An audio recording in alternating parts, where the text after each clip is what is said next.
Assalamualaikum warahmatullahi wabarakatuh. Waalaikumsalam warahmatullahi wabarakatuh. Ya, salah satu silakan untuk memimpin doa. Kita duduk, siap, doa mulai.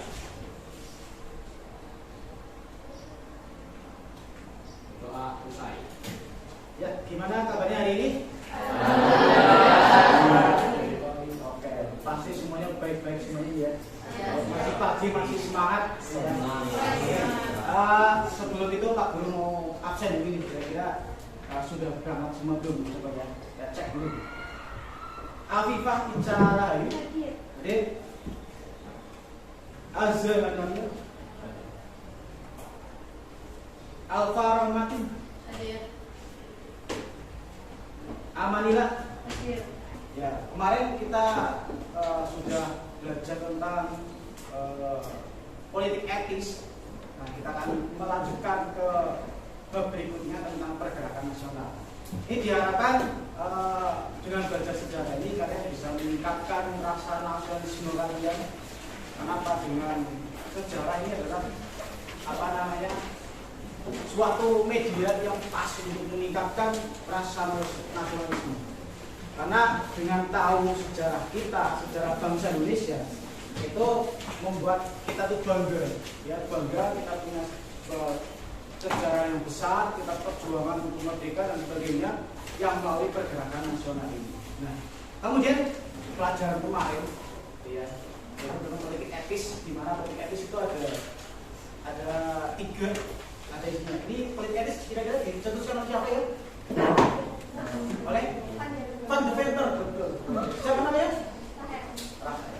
Van Deventer. Yang lebih dikenal namanya trilogi Van Deventer. Oke, ada tiga berarti tri ya. Apa aja? Kira-kira? Siapa? Rio. Apa aja Rio? Migrasi, betul. Kemudian masuk ketiga? Edukasi, betul sekali.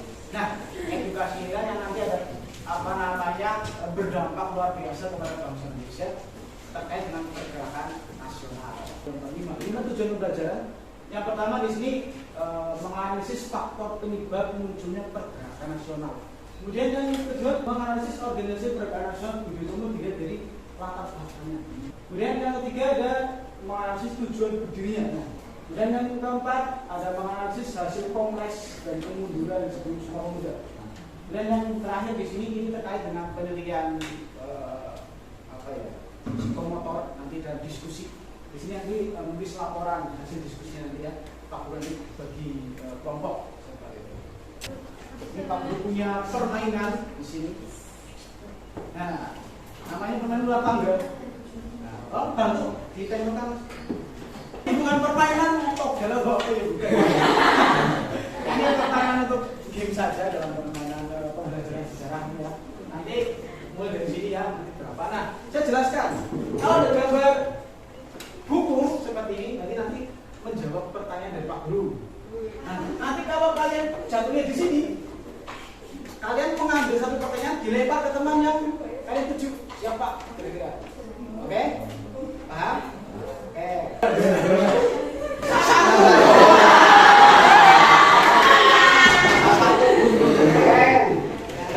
Nah, satu buat ini menjawab pertanyaan dari Pak Guru. Organisasi nasional pertama yang berdiri apa Mas? Budi tahu betul?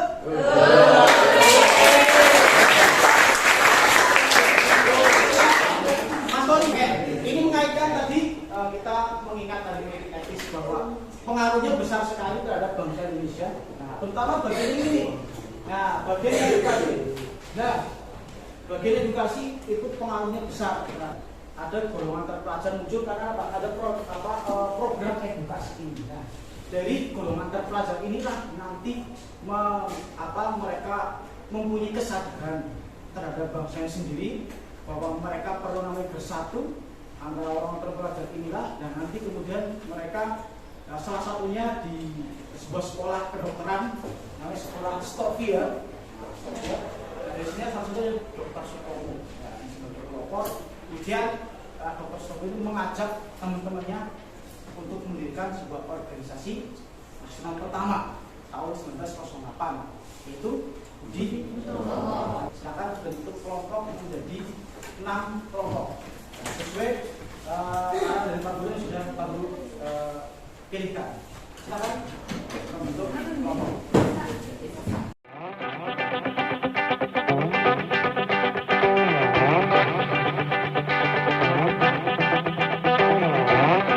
Tadi sudah terbentuk kelompoknya. Nah, kemudian nanti Pak Guru berikan LKPD di setiap kelompok, dan nanti LKPD ini dipelajari dengan materi yang sudah Pak Guru sampaikan. Nanti ikuti langkah-langkahnya di situ terkait dengan materi organisasi Budi Utomo, itu organisasi sebelum Sumpah Pemuda. Setelah selesai berdiskusi, kemudian kalian salah satu perwakilan kelompok maju ke depan untuk mempresentasikan hasil diskusinya. Nanti disampaikan dan ada nanti yang menanggapi atau bertanya kepada yang menyajikan di depan. Bapak berikan ya.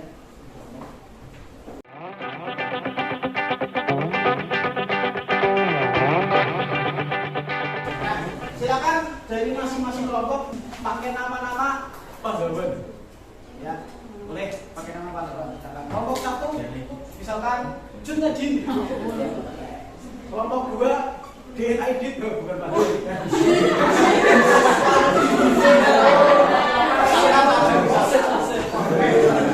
Ya, pahlawan kita semuanya ya, yang berjasa bagi Indonesia. Sudah? Silakan dibuka LKPD.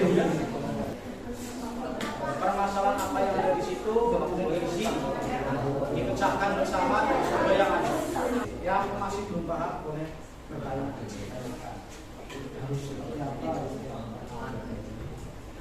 Ini nanti majunya kalau bisa jangan baca banget ya.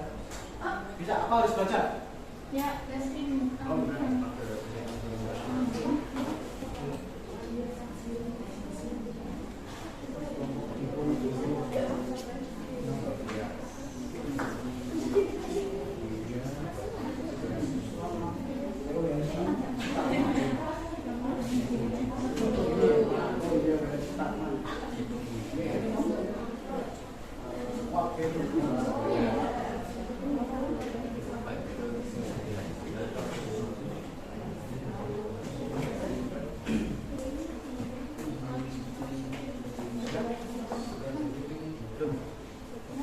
Kesimpulan.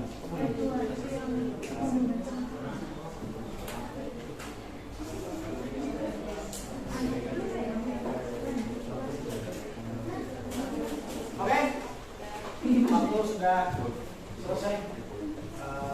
Perwakilan kelompok nanti bisa maju depan untuk presentasi.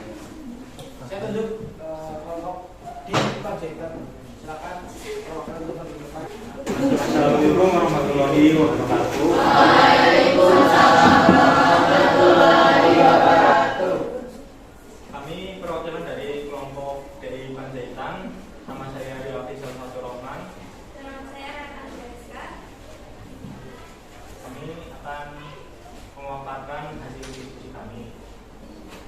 Faktor pendorong munculnya pergerakan nasional. Faktor internal. 1. Penderitaan rakyat, penderitaan akibat sistem penjajahan.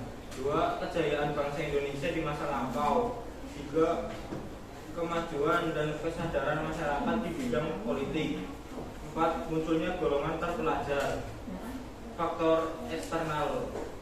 Kemenangan Jepang terhadap Rusia tahun 1905. 2. Munculnya pengaruh ideologi dari luar seperti sosialis dan komunis. 3. Gerakan nasional di negara-negara tentang seperti Filipina, India, Turki, dan Mesir. Latar belakang berdirinya Budi Utomo.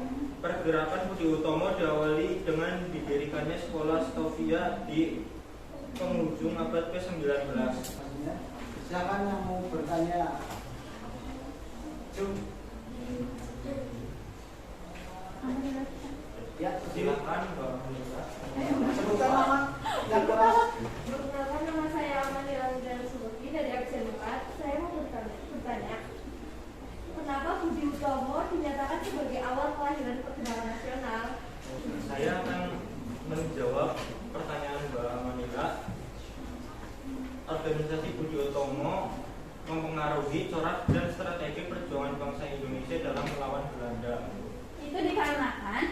Utomo disebut sebagai organisasi pelopor pergerakan nasional karena Budi Utomo merupakan organisasi pertama di Indonesia yang bersifat modern dan ingin memperjuangkan semangat nasionalisme kepada masyarakat Indonesia. Oke.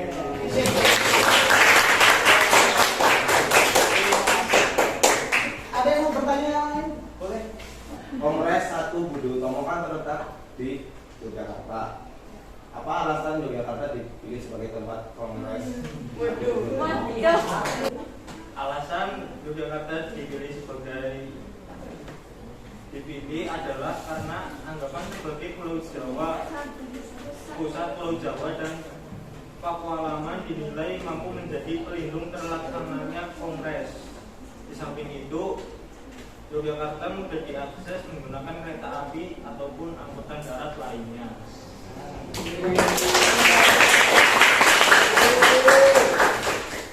Oke, ada boleh silakan ditutup dulu. Sekian presentasi dari kelompok kami. Wassalamualaikum warahmatullahi wabarakatuh.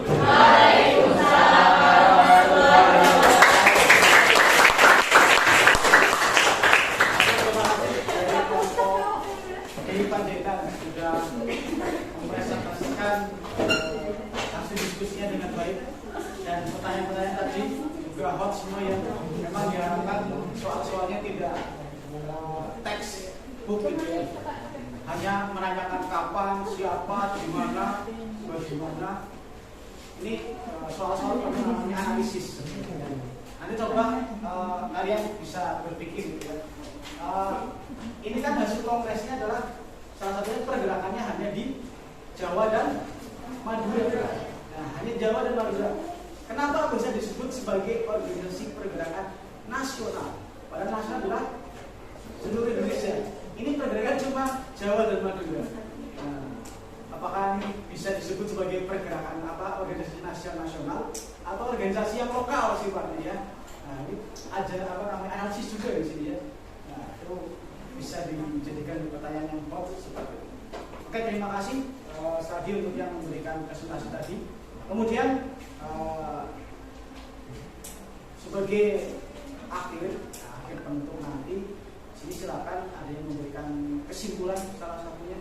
Kesimpulan dapat kita ambil dari materi Budi Utomo dan Bencana Pergerakan Nasional. Yang pertama adalah Budi Utomo adalah organisasi yang didirikan karena adanya berbagai wabah penyakit yang ada di Pulau Jawa pada tanggal 20 Mei 1998 dan dibentuk oleh beberapa mahasiswa dari Stovia. Yang pertama adalah Dr. Stomo, terus Surya Tirtonegoro, Gunawan Mangunkusumo, dengan tujuan untuk meningkatkan martabat dan memperoleh kemajuan yang harmonis bagi nusa dan bangsa. Terima kasih. Akhir dari Budi Utomo itu kemundurannya karena banyak konflik internal ya antara golongan bangsawan atau priai yang disebut golongan priai, kemudian juga dengan namanya golongan mahasiswa. Menurut saya pembelajaran pada hari ini itu sangat menyenangkan dan materinya mudah dipahami. Apalagi siswa diberikan keluasan berpikir dan diberikan kesempatan untuk berkreasi. Namun ada beberapa siswa yang masih belum menunjukkan sikap keaktifan dalam berkelompok. Terima kasih Mas Towi. Oke, terima kasih sekali untuk diskusi pada hari ini. Untuk kedepannya, pertemuan berikutnya kita belajar tentang syarikat Islam. Oke, terima kasih. Sekian dulu. Assalamualaikum warahmatullahi wabarakatuh.